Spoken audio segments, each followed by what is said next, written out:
All right, we're approaching 750 meters into our 2,000-meter race course here at Nathan Benderson Park. This is the women's under 17 4 with Coxon currently being led by Saugatuck. Let me set the entire field right to left here on the screen.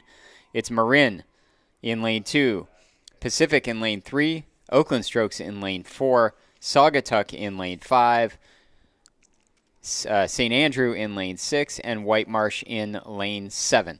That's a good shot there. You see the entire boat of Oakland Strokes. They're sitting in second place. You can see the tip of the stern of that other white boat there coming through 750. That's Saugatuck who is leading, so you can see they have about 3/4 of a length on Oakland Strokes. Oakland Strokes with about a half a length on both lanes 3 and 6. Lane 3 is Pacific. Lane 6 is St. Andrew. So everybody competitive and in the mix here. But as we have seen with a lot of the races so far this morning, this one boat is kind of pushed out. Has a little bit more speed, at least through the first half, and that's Saugatuck. And with the lead that Saugatuck has taken, it looks like they are about to break to clear water, open water over the field. Over second place, Oakland Strokes is still, and through that last quarter of the race, that last 500 of the race, it did look like, even though they were back a little bit of Oakland Strokes, that Pacific was the team that was making the move during the second 500, which pulled them level with St. Andrew there, who was there behind Oakland Strokes. So we have quite this stair-step stack happening on the lanes as they chevron down, as they go down from that arrow, the arrow being the tip of the arrow being Saugatuck right now, followed by St. Andrew and Oakland Strokes, hotly contested by Pacific. And as Pacific went, Marin also had a great second 500 to keep them right in there along with Pacific. You know, so we keep talking about these secondary races. If you can maintain contact, it's like a little slingshot. You move right along with the field. It helps you continue to keep pace with the field and everything that's going on up ahead of you, because if you can keep contact with the boat next to you and then gradually reel them in, then that helps you kind of leapfrog and go, okay, now let's reel in someone else.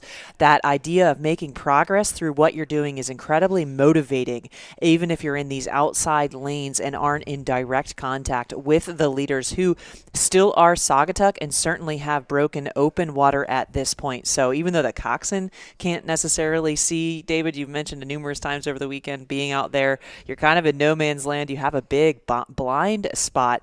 All that you know is that there's no one out ahead of you at that point, which, being in the position that Coxon is in that bow-loaded boat, she can certainly tell that there's no one ahead of them right now, and all of the athletes have a good view, even out of peripheral vision, to know where they sit on the rest of the field. Can they continue to push away as they are approaching the last 500 meters of their national championship race?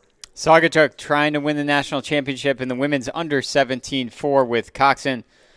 Over the years, Saugatuck with just tremendous amount of women's boats on the podium here at Youth Nationals. Trying to get on the podium here in a new event, the under 17 4 with Coxon, is Saugatuck. They have open water on the rest of the field.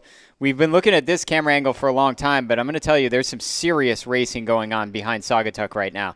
You have maybe 5 boats connected, certainly 4 boats connected. I do think second place continues to be the boat from St. Andrew on the left side. But as we sort of move away from the boats, you're going to see on the right side that there's 3 connected boats there, or at least 2. It does look like Oakland Strokes and Pacific are basically stroke for stroke there. I do think that they have fallen off the pace, has Marin. They did have a good overlap, but they have fallen off the pace at this point, and you can see that reflected in the times. But at one point, we had 3 boats over there on the left side of the race course coming down the race course behind Saugatuck, as the boat from St. Andrew continues to move, but I think maybe getting just ahead of them might be Pacific. Just that momentum that Pacific had to get past Oakland Strokes. You know, Marin pushed up a little bit, stayed right with Pacific. Pacific was making their move. As they lengthened off of the start in the second 500, you could see just something change in that Pacific boat that allowed them to sneak back in there. And whatever it was that they changed, probably the lengthen from their start to their base rhythm, which is, you know, that sweet spot, that rhythm, that efficient effectiveness down the course, that through the middle 1,000 has allowed them to get well past Oakland Strokes at this point, which is also setting them up to have a solid sprint because they're reeling in Saugatuck and they want that overlap back. They have gotten past St. Andrew through what they're doing, and you can see that camera angle really zooming in on what's happening because we are into the last 250 meters of the race, and Pacific is charging hard. Saugatuck has held the lead, held control, been comfortably controlled the whole time, and you could see that stroke woman in the Saugatuck boat take a peek out the right because she sees Pacific bearing down on them, but is it too little too late? Did Saugatuck set that tone early enough and take enough to end the race earlier on 1,000, 2,000 meters ago as they are in their final few strokes toward the line, staying clean? Yes, stay clean more all the way through the line. It's going to be Saugatuck winning the national championship in the women's under 17-4 with Coxon half a length ahead of Pacific, who had a great charge in the last 500 meters to take the silver medal, a length ahead of St. Andrew, who will take the bronze.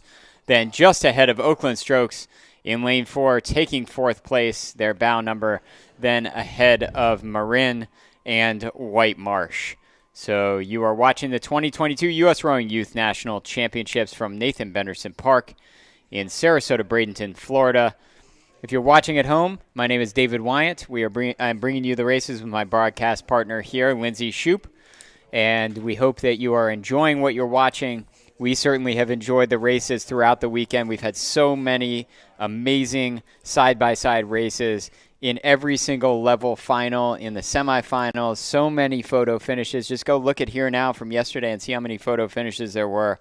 It seemed like every other race had one. That was the women's under 17